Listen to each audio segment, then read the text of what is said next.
Everybody, I'm here to talk about imagination tonight, so I'm just getting started. All right, so imagination is the action of forming new ideas or images of external objects not present to the senses, so something that's not there. Pretty much the ability to think of anything, therefore it is everything, right? Yeah. Imagination is creativity. Creativity is the use of imagination. Creativity is the ability to manifest ideas into creation. Creativity is the ability to turn a forest into a kingdom with endless opportunities and explore it for hours. And this is Shane, who's sitting right back there, actually, looking very dreamy. People are born with a vast imagination. Babies have longer periods of REM sleep, which is the same as sleep associated with dreaming.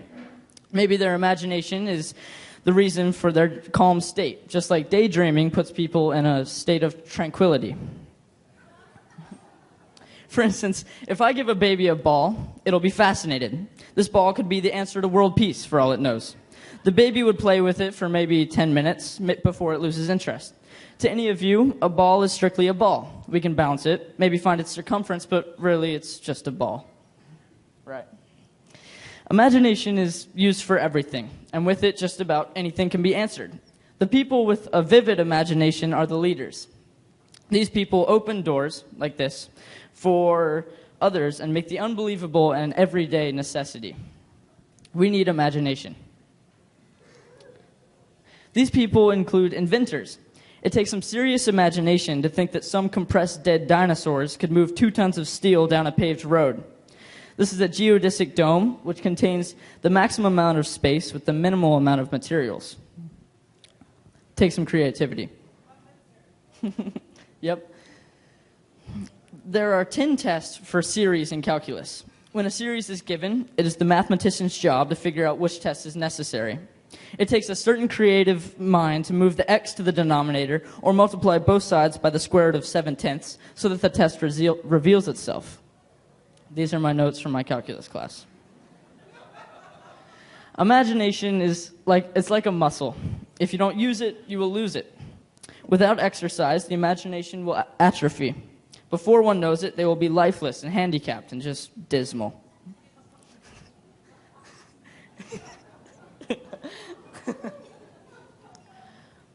When you read a sentence, your imagination goes wild. For example, when you read "The cow wandered in the grass," everybody will think of something different. Most of you probably think of the black and white spotted cow, the classic cow that has been burnt into our minds through mass media and the Chick-fil-A billboards. Not this. You won't think of this.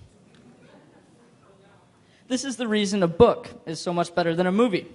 The book 50 Shades of Grey had over 100 million sales, whereas the movie got 1 star and received egregious reviews.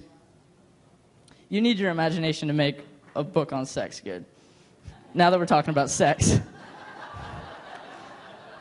Although less voluntary, daydreaming can exercise your imagination as well. Letting your mind wander is chastised in today's society, but can make people much, much happier and help people sort through their affairs. Young people daydream more often, and as their imagination dissipates, they daydream less. To a certain degree, media has replaced imagination. Today, it is easy to rely on other sources for our creativity. The world that we live in makes it easy to go through the motions and not actually think. Why imagine when you could simply sit back, sip an icy, and watch an action-packed film? Don't let the media take care of the cow wandering in the grass for you. The Renaissance was essentially a time where imagination was supported rather than neglected. Many famous pieces of art and great inventions came from the Renaissance, including the weighing scale and the printing press.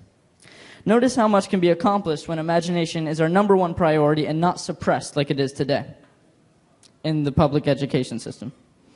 Movies, video games, and excessive television has led to the demise of imagination in America.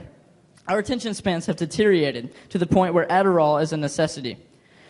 There's not a better time to be imaginative. The lack of a supply of imagination has led to a very high demand. The demand for imagination is at an all-time high. The world needs another renaissance. For example, look at Hollywood. Starved at imagination, Hollywood has produced 9 Fast and the Furious movies in the last 14 years. There are also 15 Robin Hood movies, the latest coming out 5 years ago. It's like, get a new topic. Imagination is unpredictable. There is safety in repetition, and people have chosen to play it safe and live dismal lives rather than imagine. In today's culture, you can be criticized for thinking outside the box and being spontaneous. No one would think to eat a squirrel. Public education is the death of imagination. That rhymes. The point of elementary school is to build you up. Teachers constantly urge students to think outside of the box. The point of middle school is to dumb you down, molding you into a perfect office worker that has no problem sitting in a cubicle for half their life. The Puritans did everything to conquer imagination. They thought of fictional writing as a sin, did not allow dancing, and focused on the danger of the wilderness rather than the endless opportunities it holds. In response to this, innocent people were killed and the village turned to chaos. Victims, as seen in this picture, were tossed in the water, the witches would float and the innocent would sink. Imagination can solve all of our problems. To react to climate change, we need the imagination to turn our roads into solar panels or run our vehicles on hydrogen. To ease racial tension, we need the imagination to see the other's point of view.